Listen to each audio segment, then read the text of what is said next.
ஜோதிடம் என்னும் தெய்வக்கலை மூலமாக என்னை அங்கீகரித்து ஆதரிக்கும் அன்பு நேயர்களுக்கு இனிய வணக்கம்ங்க. மேஷராசிக்கு இந்த பதிவு மூலம் அப்படி என்னதான் சிறப்பாக இருக்குது அப்படிங்கிறத பார்க்குறதுக்கு முன்னாடி எம்பெருமான் முருகப்பெருமானின் ஆசீர்வாதம் உங்களுக்கு முழுமையாக கிடைக்க நான் சொல்லும் மந்திரத்தை நீங்களும் 3 முறை சொல்லிக்கிட்டே உங்களால் முடிஞ்சதுன்னா கமெண்ட் பாக்ஸில் ஒரு முறை கமெண்ட் பண்ணுங்க. ஓம் முருகா போற்றி, ஓம் முருகா போற்றி, ஓம் முருகா போற்றி. என்னை படைத்து உன் மக்களுக்கு சேவை செய்ய அனுப்ப கந்தா கடம்பா கதிர்வேலா என் ஜோதிடம் பழிக்க மனதார பாதம் தொட்டு வணங்குகிறேன். தினமும் உங்களுக்கு கிரகநிலை மாற்றத்தால் வரக்கூடிய சுப பலன்களை அறிய கட்டாயம் சப்ஸ்கிரைப் பண்ணி பெல் பட்டன் அப்புறம் ஆல் ஆப்ஷன் இருக்கும், அதையும் மறக்காம கொடுத்து வச்சிருங்க. ஒவ்வொரு பதிவும் உங்களை வெற்றியடைய வைக்க வேண்டும் அப்படிங்கிற எண்ணத்துல தாங்க போடுறோம். மேஷராசிக்காரங்க வாழ்க்கையில பிறந்ததுலேருந்தே கஷ்டம்தான். நீங்க நினைப்பீங்க மேஷராசிக்கு மட்டும்தான் கஷ்டம் இருக்குதா, ஏன் எல்லா ராசியும் தானே கஷ்டப்படுறாங்க அப்படின்னு நினைப்பீங்க. மற்ற ராசிக்காரங்களை விட மேஷ ராசிக்காரங்களுக்கு கஷ்டங்கிறது கொஞ்சம் அதிகமாகவே இருக்குதுங்க. நல்லது கெட்டதை முழுசா தெரிஞ்சவங்க, செவ்வாய் பகவான ராசி அதிபதியா கொண்டவங்க. அஸ்வினி பரணி கார்த்திகை நட்சத்திரம் 1ஆம் பாதம் நட்சத்திரக்காரங்க ரொம்ப ரொம்ப புத்திசாலிக்காரங்க. மேஷ ராசிக்காரங்க போர் குணம் கொண்டவங்க. உங்ககிட்ட சண்டை போட்டு ஜெயிக்கிறது ரொம்ப ரொம்ப கஷ்டங்க. உங்களை பொறுத்த வரைக்கும் செப்டம்பர் மாதத்துல கிரக நிலைகள் பத்தி பார்க்கலாங்க. உங்களை பொறுத்த வரைக்கும் தைரிய வீரிய ஸ்தானத்துல குரு பகவான் இருக்காருங்க. சுகஸ்தானத்துல சுக்கிர பகவான், பஞ்சமஸ்தானத்துல சூரிய பகவான், அவர் கூடவே புதன் பகவான், அவர் கூடவே கேது பகவானுங்க. ரண ருண ரோகஸ்தானத்துல செவ்வாய் பகவான், அஷ்டமஸ்தானத்துல சந்திர பகவான், லாபஸ்தானத்துல சனி பகவான் வக்ரமா இருக்காருங்க. அவர் கூடவே ராகு பகவானும் கூட்டணியில் இருக்காங்க. இப்படி கிரகங்கள் வலம் வராங்க. உங்களை பொறுத்த வரைக்கும் கிரக மாற்றம் அப்படின்னு பார்த்தோம்னா 11/9/2025 அன்னைக்கு பஞ்சமஸ்தானத்திலிருந்து புதன் ரண ருண ரோகஸ்தானத்துக்கு மாற்றமாகிறார். 14/9/2025 அன்னைக்கு ரண ருண ரோகஸ்தானத்திலிருந்து செவ்வாய் பகவான் களத்திர ஸ்தானத்துக்கு மாற்றமாகிறார். 15/9/2025 அன்னைக்கு சுகஸ்தானத்திலிருந்து சுக்கிரன் பஞ்சமஸ்தானத்துக்கு மாற்றமாகிறார். 16/9/2025 பஞ்சமஸ்தானத்திலிருந்து சூரியன் ரண ருண ரோகஸ்தானத்துக்கு மாற்றமாகிறார். 29/9/2025 அன்னைக்கு ரண ருண ரோகஸ்தானத்திலிருந்து புதன் களத்திர ஸ்தானத்துக்கு மாற்றமாகிறாருங்க. உங்களை பொறுத்த வரைக்கும் பலன்கள் அப்படிங்கிறது பார்க்கலாங்க. எல்லா இடங்கள்லையும் நேர்மையையும் உண்மையை மட்டுமே நம்பக்கூடியவங்க தான் இந்த மேஷராசிக்காரங்க. உங்களுக்கு சொந்தமோ பந்தமோ அது தப்புனா அது தப்பு தான், வெட்டு 1 துண்டு 2ன்னு பேசக்கூடியவங்க. உண்மை நியாயத்துக்கு மட்டுமே என்னைக்குமே கை கொடுப்பீங்க. உண்மைக்கு புறம்பா எந்த ஒரு விஷயத்தையுமே செய்ய மாட்டீங்க. இதனால தான் மேஷராசிக்காரங்களுக்கு நிறைய கஷ்டங்களும் துன்பங்களும் அதிகமாகவே ஏற்பட்டு இருக்குங்க. புதுமையான சிந்தனைக்கு சொந்தக்காரங்க. பூ போல மனசு, கோபத்தை மறைச்சிட்டு சிரிப்பை மட்டும் காட்டக்கூடியவங்க. எடுத்த காரியத்தை எப்படியாவது முடிச்சிடணும் அப்படிங்கிறதுக்காக கஷ்டப்பட்டு போராடக்கூடியவங்க. தங்களுடைய கஷ்டத்தையும் கண்ணீரையும் கடுகு அளவு கூட மற்றவங்களுக்கு தெரியாம பார்த்துப்பாங்க. இதனால பார்க்குறவங்க எல்லாருமே மேஷராசியா இவங்களுக்கு என்னப்பா சூப்பரா இருக்காங்க, இவங்களுக்கு என்ன குறைச்சல் அப்படின்னு தான் நினைச்சிட்டு இருக்காங்க. ஆனா சாப்பாட்டுக்கு கூட கஷ்டப்படுறது உங்களுக்கு மட்டும்தான் தெரியும். கஷ்ட காலத்துல திரும்பி பார்க்க கூட ஆள் கிடையாது. ஏதோ தட்டு தடுமாறி எந்திரிச்சு நிக்கிறப்போ உங்களை குறை சொல்றதுக்குனே நிறைய பேர் தேடி வருவாங்க. உங்க சொந்தக்காரங்க நண்பர்களுக்கு ஒரு தேவை இருக்குதுன்னா மட்டும்தான் உங்ககிட்ட வருவாங்க. அந்த தேவை முடிஞ்ச உடனே உங்களை தூக்கி போட்டுருவாங்க.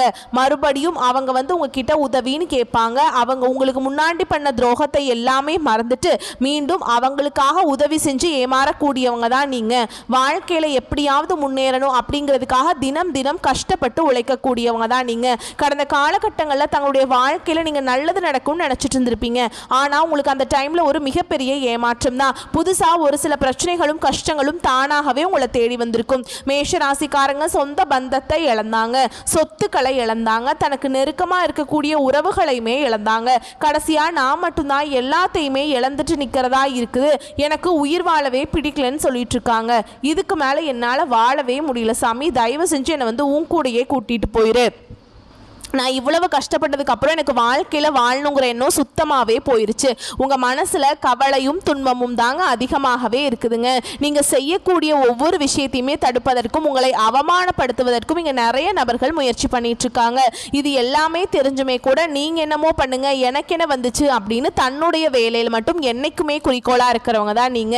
ஏன் எனக்கு மட்டும் ஏன் இவ்வளவு கஷ்டம் வருது, என்னோட வாழ்க்கையில் நான் யாருக்குமே கெடுதலையோ கஷ்டத்தையோ துன்பத்தையோ கொடுத்ததில்லை, எனக்கு மட்டும் ஏன் இந்த மாதிரி எல்லாமே நடந்துட்டு இருக்கு அப்படின்னு தான் நிறைய நபர்கள் சொல்லிட்டு இருக்கீங்க.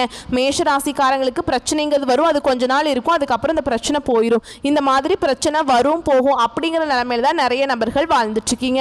நீங்க என்னதான் பிரச்சனையை தவிர்த்தாலும் ஏதாவது ஒரு சூழல்ல உங்களை நோக்கி பிரச்சனை வந்துகிட்டு தாங்க இருக்கு. ஆனா இனி வரக்கூடிய நாட்கள்ல உங்களுக்கு இன்பத்தையும் மகிழ்ச்சியையும் தரக்கூடிய ஒரு காலகட்டமாகவே அமைஞ்சிருக்குது. இப்ப பார்த்தீங்கன்னா உங்களுக்கு ஏழரை சனியானது நடந்துட்டு இருக்கு. ஏழரை சனியானது மார்ச் மாதத்துல தொடங்கி இன்னொரு கொஞ்ச நாட்களுக்கு உங்களுடைய ஏழரை சனியோட தாக்கம் அப்படிங்கிறது கொஞ்சம் அதிகமாகவே இருக்குதுங்க. இருந்தாலுமே கூட இந்த இடைப்பட்ட நாட்கள்ல உங்களுக்கு நல்ல ஒரு மாறுதலை தரக்கூடிய கிரக மாற்றங்கள் மூலமாக நல்ல ஒரு பலன்கள் அப்படிங்கிறது நிச்சயமா கிடைக்க போகுதுங்க.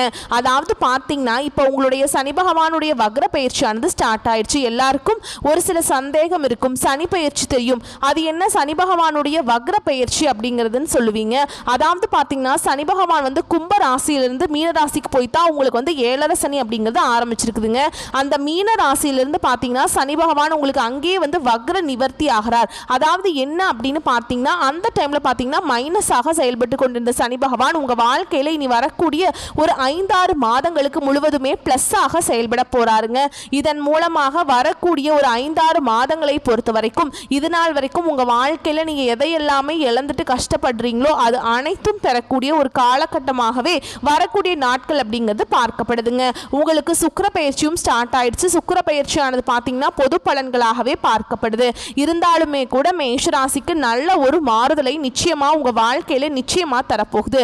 அது மட்டும் இல்லாம இந்த வருட கிரகங்களுடைய மாற்றங்கள் பார்த்தீங்கன்னா இந்த ஆகஸ்ட் இறுதியில் இருக்கிறதுனால கடந்த காலகட்டங்களில் உங்களுக்கு இந்த குரு பயிற்சியோட பலன்கள் மட்டும் கிடைக்காம இருந்தது. இந்த கிரக மாற்றங்கள் மூலமாக குரு பயிற்சியோட பலன்களும் வந்து முழுமையாக கிடைக்க போறதுனால இன்னொரு 5-6 மாதங்களுக்கு பொருளாதாரத்தில் நல்ல ஒரு முன்னேற்றம் அப்படிங்கிறது விரைவில் மேஷராசிக்காரங்க வாழ்க்கையில ஏற்பட போகுது.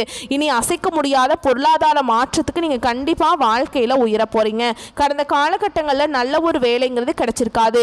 ஏதோ ஒரு கிடைக்கிற வேலைக்கு ஒரு 10,000 சம்பளத்துக்கோ 15,000 சம்பளத்துக்கோ பிடிக்காத ஒரு வேலையை குடும்ப கஷ்டத்துக்காக செஞ்சுட்டு இருந்திருப்பீங்க. நீங்க நிறைய டிகிரி எல்லாமே படிச்சு நல்ல ஹையர் குவாலிஃபிகேஷன்ல இருந்தாலுமே கூட வேற வழியே இருந்திருக்காதுங்க அப்படிங்கிற நிலைமைக்கு தள்ளப்பட்டிருப்பீங்க. ஆனா இனி வரக்கூடிய நாட்கள்ல நீங்க ஒரு அரசாங்க வேலைக்கு ட்ரை பண்ணாலும் சரி, இல்லை ஒரு ஐடி ஜாபோ பிரைவேட் ஜாபோ பேங்க் ஜாபோ நீங்க எங்க வேலைக்கு ட்ரை பண்ணாலும் அந்த ஜாப் அப்படிங்கிறது உங்களுக்கு நிச்சயமா கிடைக்க போகுதுங்க. கோர்ட்டு கேஸின் ரொம்ப நாட்களாக வந்து அலைஞ்சிட்டு இருக்க நபர்களுக்கு விரைவில் உங்களுக்கு சாதகமாகவே தீர்ப்பு வருங்க. சொத்து பிரச்சனையும் உங்களுக்கு சாதகமாகவே முடியும். சனி பகவானுடைய பார்வை உங்களுக்கு நேரடியாகவே இருக்குதுங்க. இதன் மூலம் வருமானம் அப்படிங்கிறது பல வழிகளில் வரும். தொழில லாபம் சற்று அதிகமாகவே கிடைக்கும். அரசியல்வாதிகளை பொறுத்த வரைக்கும் புதிய பொறுப்புகள் புதிய பதவிகள் எல்லாமே தானாகவே உங்களை வந்து சேரும். ராகுவால உங்களுடைய செல்வாக்கு உயரும். உடல் ஆரோக்கியம் மேம்படும். சங்கடங்கள் நீங்கும். மறைமுகமாக உங்கள் தொழில் வாழ்க்கையிலும் சரிங்க இல்லற வாழ்க்கையிலும் சரி நிறைய நபர்கள் வந்து தொல்லை கொடுத்துருப்பாங்க. இனி அவங்களுடைய தொந்தரவுங்கிறது முழுவதுமாகவே இருக்காதுங்க. கடந்த காலகட்டங்களில் நீங்களும் ஒரு கம்பெனியில் இரவு பகல் பார்க்காம உழைச்சிட்டு இருந்திருப்பீங்க. உங்களுடைய சொந்த கம்பெனியாக நினச்சி வேலை செஞ்சுருப்பீங்க. இருந்தாலுமே கூட உங்களுக்கு சரியான ஒரு அங்கீகாரம் அப்படிங்கிறது கிடைச்சிருக்காது. உங்களுக்கு அப்புறம் வேலைக்கு வந்திருப்பாங்க. அவங்களுக்கு நிறைய சலுகைகள் எல்லாமே கொடுத்து கௌரவப்படுத்தி இருப்பாங்க. ஆனால் நீங்கள் எப்படி வேலைக்கு போனீங்களோ அதே மாதிரி தான் இன்னைக்கு வரைக்குமே அப்படியே இருப்பீங்க.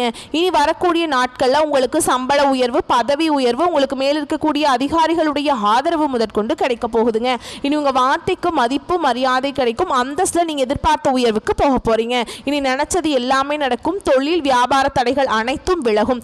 லாபம் அதிகமாக கிடைக்கும். வரவேண்டிய பணம் விரைவில் கைக்கு வந்து சேருங்க.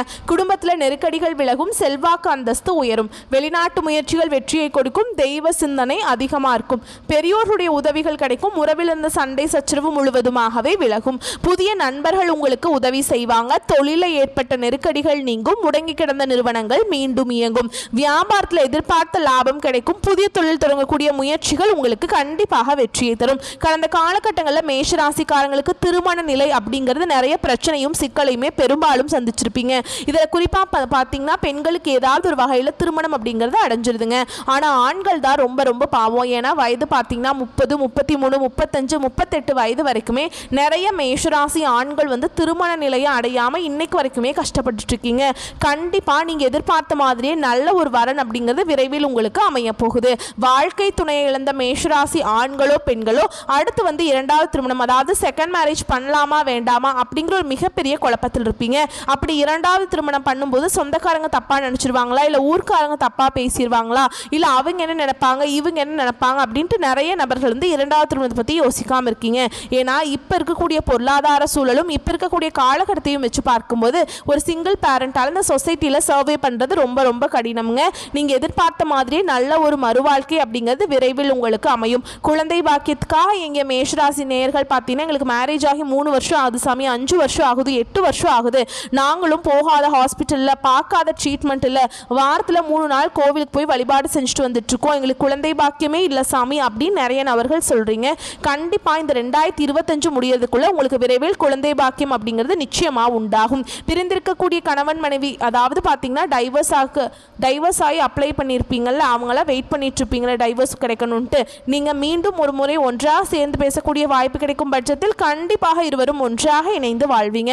கடந்த காலகட்டங்களில் காதலில் அதிகமான தோல்விகளை சந்திச்ச ராசி யாருன்னு பார்த்தீங்கன்னா அது முழுக்க முழுக்க மேஷ ராசிக்காரங்க தான். ஏன்னா வந்து நல்லா லவ் பண்ணிட்டு இருந்திருப்பீங்க, திடீர்னு ஒரு சண்டை சச்சரவு ஈகோ பிரச்சனை மூலமாக அந்த லவ் வந்து பிரேக்கப் ஆயிருக்கும், இல்லை வீட்டில் போய் சொல்லும்போது பெற்றோர்கள் வந்து உங்களுடைய காதலுக்கு தடையாக இருந்திருப்பாங்க, வேற கேஸ்டாக இருக்குது, நல்ல ஃபேமிலியாக தெரியல, சொந்தக்காரங்க ரொம்ப மோசமாக இருக்கிறாங்க, பையன்லாம் சரியில்லை, ஏதோ ஒரு ரீசன் சொல்லி அவங்களும் எப்படியோ சரியில்லை அப்படின்னு தட்டி கழிக்க முடியுமோ அதே மாதிரி தட்டி கழிச்சிருப்பாங்க. இனி வரக்கூடிய நாட்களில் உங்களுடைய காதலை வெளிப்படுத்தும் போது அந்த காதல் கண்டிப்பாக கைகூடும். வீட்டில் போய் சொல்லும்போது பெற்றோர்களே உங்களுக்கு முன்னாடி நின்று திருமணம் செய்து வைக்கக்கூடிய வாய்ப்புகள் அதிகமாகவே உள்ளது. பெண்களை பொறுத்த வரைக்கும் வாழ்க்கையில் சங்கடங்கள் நீங்கும், குடும்பத்தில் உங்களுடைய ஆலோசனைகளுக்கு நல்ல முறை மதிப்பு மரியாதை நிச்சயமாக கிடைக்குங்க. இனி வரக்கூடிய நாட்களில் கடினமான காரியத்தையுமே சுலபமாக செஞ்சு முடிச்சிருவீங்க. உங்கள் எளிமையான பேச்சு திறமையால் நீங்கள் அனைவரையுமே கவர்ந்திருப்பீங்க. சமூகத்தில் உங்கள் பெயருக்கும் புகழுக்கும் படிப்படியாக முன்னேற்றம் வரப்போகுது. சிலருக்கு படிப்பதற்காகவும் வேலை விஷயமாகவும் தொழில் விஷயமாகவும் வெளியூர் வெளிநாடு போகக்கூடிய வாய்ப்புகள் எல்லாமே கிடைக்க போகுது. உங்கள் குடும்பத்தில் கடந்த காலகட்டங்களில் எந்த ஒரு சுப நிகழ்ச்சியுமே நடந்திருக்காது. இதை நினச்சி வீட்டில் இருக்கக்கூடிய பெரியவங்க எல்லாமே ரொம்பவே வருத்தப்பட்டிருப்பாங்க. என்னடா எல்லார் வீட்லேயும் ஃபங்க்ஷன் நடக்குது, நம்ம குடும்பத்தில் ஒரு ஃபங்க்ஷனும் வைக்க முடியலையே அப்படின்னு ரொம்ப வருத்திட்டுருப்பாங்க, அப்படின்னு ரொம்பவே வருத்தப்பட்டிருப்பாங்க. ஆனால் இனி வரக்கூடிய நாட்களில் குடும்பத்தில் திருமணம், சீமந்தம், புதிதாக வீடு கட்ட ஆரம்பிப்பீங்க. கிரகப்பிரவேசம் போன்ற சுப நிகழ்ச்சிகள் எல்லாமே நடக்க போகுது. மேஷராசியை பொறுத்த வரைக்கும் நீங்கள் ஆண்களோ பெண்களோ அரசு வேலையோ தனியார் வேலையோ கூலி வேலையோ நீங்கள் எதிர்பாராத வருமானம் அப்படிங்கிறது உங்களுக்கு இரட்டிப்பு மடங்காக கிடைக்க போகுதுங்க. சேமிப்பு அப்படிங்கிறது பல மடங்காக உயரப்போகுது. இதன் மூலமாக கடந்த காலகட்டங்களில் ஏற்பட்ட கடன் பிரச்சனை அனைத்தும் உங்களுக்கு வரக்கூடிய நாட்களில் முழுவதுமாகவே நிவர்த்தியாக போகுதுங்க. இனி வரக்கூடிய நாட்களில் உங்களுடைய வளர்ச்சி அப்படிங்கிறது ஒரு மிகப்பெரிய ஒரு அசுர வளர்ச்சியாக இருக்க போகுது. உங்களுடைய நண்பர்களும் சொந்தக்காரர்களும் உறவினர்களும் குடும்ப உறவுகளும் உங்களுக்கு எதிரிகளாகவும் துரோகிகளாகவும் மாறக்கூடிய வாய்ப்புகள் அதிகமாகவே உள்ளது. முடிஞ்ச அளவுக்கு தவறான உறவுகள் என்று தெரிய வரும் பட்சத்தில் உடனடியாக அவர்களை விட்டு விலகிக் கொள்வது ரொம்ப ரொம்ப நல்லது. பல நாள் உறவு ஒன்று உங்களை விரைவில் வீடு தேடி வரப்போகுதுங்க. ரொம்ப நாட்களாக அவங்கள விட்டு போயிருப்பீங்க. அந்த நபர் விரைவில் உங்கள் வாழ்க்கையில் வந்து நல்ல ஒரு முன்னேற்றத்தையும் நல்ல ஒரு வாழ்க்கை தரத்தையும் விரைவில் அந்த நபர் வந்து உங்களுக்கு தரப்போறாருங்க. மேலும் இன்னும் பொது பலன்களை நம்ம விரிவாக பார்க்கலாங்க. தீவிர உழைப்பும் அதிக முயற்சிகளுடன் காரியங்களில் ஈடுபடும் மேஷ ராசி அன்பர்களே இந்த மாதம் நல்ல பலன்களை பெற போறீங்க. மனம் மகிழும் சம்பவங்கள் நடக்குங்க, மனக்கவலை குறையுங்க, எல்லா வகையிலுமே சாதகமான பலன்கள் கிடைக்க பெறுவீங்க. சற்று கூடுதலாக எதிலும் கவனம் செலுத்துவது நல்லதுங்க. திடீர் செலவுகள் உண்டாகலாம், திட்டமிட்டபடி செல்ல முடியாமல் பயணத்தில் தடங்கள் ஏற்படலாம்ங்க. தொழில் வியாபாரத்தில் கூடுதல் லாபம் கிடைக்கும் அப்படிங்கிற தன்னம்பிக்கை ஏற்படுங்க. சரக்குகளை வாடிக்கையாளர்களுக்கு அனுப்பும் போது கவனம் தேவைங்க. உத்தியோகத்தில் இருப்பவர்களை பொறுத்த வரைக்கும் வீண் அலைச்சலை சந்திக்க வேண்டி வரும். அலுவலக வேலைகளை உடனே முடிக்க முடியாமல் இழுபறியாக மாறுங்க. நல்ல பெயர் கிடைக்க பெறுவீங்க. ஆனாலும் குடும்பத்தில் வெளிநபர்களால் ஏதாவது குழப்பம் ஏற்படலாம். சொந்த விஷயங்களுக்கு அடுத்தவர் ஆலோசனையை கேட்பதை தவிர்ப்பது நல்லதுங்க. கணவன் மனைவி ஒருவருக்கொருவர் மனம் விட்டு பேசுவதன் மூலம் இடைவெளி குறையுங்க. பிள்ளைகள் நலனுக்காக செலவுகள் செய்ய வேண்டியிருக்கும். பெண்களுக்கு எதிலும் கூடுதல் கவனம் செலுத்துவது நல்லதுங்க. எதிர்பாராமல் பயணத்தில் தடங்கள் ஏற்படலாம். தொழில் வியாபாரத்தில் கூடுதல் லாபம் கிடைக்கும் அப்படிங்கிற தன்னம்பிக்கை ஏற்படும். சரக்குகளை வாடிக்கையாளர்களுக்கு அனுப்பும் பொழுது கவனம் தேவைங்க. உத்தியோக உத்தியோகத்தில் இருப்பவர்கள் வீண் அலைச்சலை சந்திக்க வேண்டி வரும். அலுவலக வேலையை உடனே முடிக்க முடியாமல் இழுபறியாக மாற வாய்ப்பு இருக்குதுங்க. நல்ல பெயர் கிடைக்க பெறுவீங்க. கலைத்துறையினருக்கு தொழில் தொடர்பாக வீண் அலைச்சல்கள் இருக்கும். புதிய ஒப்பந்தங்கள் கையெழுத்தாகும். சக கலைஞர்களிடம் நிதானத்தை கடைபிடிப்பது நன்மையை தருங்க. கோபத்தை குறைப்பது, தன்மையாக பேசுவதால் காரிய வெற்றி உண்டாகும். எதிர்பாராத செலவு இருக்கும். அரசியல் துறையில் இருக்கவங்களுக்கு தேவையற்ற அலைச்சலை குறைத்துக் கொள்வது நல்லதுங்க. எல்லா வகைகளிலையும் நன்மைகள் உண்டாகும். மற்றவர்களுக்கு உதவி செய்ய தூண்டும். பிரிந்து சென்றவர்களை மீண்டும் சந்திக்க நேரலாம். மாணவர்களுக்கு கல்வியில் மேன்மை அடைய கூடுதல் கவனத்துடன் படிப்பது அவசியம். மேலும் உங்களுக்கு நட்சத்திர பலன்களை பார்க்கலாங்க. அந்த வகையில் அஸ்வினி நட்சத்திரம். இந்த மாதம் உத்தியோகத்தில் இருப்பவர்களுக்கு வீண் அலைச்சலும் டென்ஷனும் ஏற்பட்டு நீங்குங்க. வீண் வாக்குவாதங்களை தவிர்ப்பது நல்லது. கணவன் மனைவிக்கிடையே தேவையில்லாத ஒரு விஷயத்தால கருத்து வேற்றுமை உண்டாகலாம். எனவே கவனமாக இருப்பது நல்லது. பிள்ளைகளால் திடீர் செலவுகள் உண்டாகலாம். அடுத்ததா பரணி நட்சத்திரம். உங்களை பொறுத்த வரைக்கும் இந்த மாதம் யாரையும் எதிர்த்து கொள்ளாமல் அனுசரித்து செல்வது நன்மையை தரும். வீண் மனக்கவலைகள், காரிய தாமதம் உண்டாகலாம். கவனம் தேவைங்க. பணவரத்து அதிகரிக்கும். வாக்குவன்மை ஏற்படும். உங்க பேச்சுக்கு மற்றவர்கள் செவிசாய்ப்பார்கள். புதிய நண்பர்கள் கிடைப்பாங்க. தொலை தூரத்தில் இருந்து நல்ல தகவல்கள் வந்து சேருங்க. அடுத்ததா கார்த்திகை நட்சத்திரம் 1ஆம் பாதம். உங்களை பொறுத்த வரைக்கும் இந்த மாதம் தொழில் வியாபாரத்தில் முன்னேற்றம் காணப்படும். லாபம் கொடுங்க. பழைய பாக்கிகள் வசூலாகும். வியாபாரம், தொழில் தொடர்பான கடித போக்குவரத்து சாதகமான பலன்களை தருங்க. புதிய ஆர்டர்கள் கிடைக்க பெறுவீங்க. பணியாளர்கள் மூலம் நன்மைகள் உண்டாகும். உத்தியோகத்தில் இருப்பவர்கள் திறமையாக எதையும் செய்து முடித்து பாராட்டு பெறுவீங்க. கௌரவம் கூடும். நிலுவை தொகை வந்து சேரும். பதவி உயர்வு கிடைக்கலாமுங்க. உங்களை பொறுத்த வரைக்கும் பரிகாரம் அப்படின்னு பார்த்தோம்னா செவ்வாய்க்கிழமைகளில் நவ கிரகத்தில் வீற்றிருக்கக்கூடிய செவ்வாய் பகவானுக்கு அர்ச்சனை செய்து தீபமேற்றி வணங்குவது வாழ்க்கையில் முன்னேற்றத்தை ஏற்படுத்தி கொடுக்குங்க. உங்களை பொறுத்த வரைக்கும் அதிர்ஷ்டமான கிழமைகள் அப்படின்னு பார்த்தோம்னா ஞாயிறு, செவ்வாய், வெள்ளிங்க. உங்களை பொறுத்த வரைக்கும் சந்திராஷ்டமம் தினங்கள் அப்படின்னு பார்த்தோம்னா செப்டம்பர் 1, 27, 28 இந்த நாட்களில் எங்கும் கவனம், எதிலும் கவனம்ங்க. உங்களை பொறுத்த வரைக்கும் அதிர்ஷ்டமான தினங்கள் அப்படின்னு பார்த்தோம்னா செப்டம்பர் மாதம் 19, 20, 21 இந்த நாட்களை சுபகாரியங்கள் செய்ய பயன்படுத்திக்கோங்க. இந்த நாட்களை நீங்க எந்த காரியங்கள் செய்தாலும் அது நன்மைகளை கொண்டு முடியுங்க. வரக்கூடிய வாய்ப்புகளை மட்டும் கரெக்டாக பயன்படுத்திக்கோங்க. வாழ்த்துக்கள். நன்றி, வணக்கம்.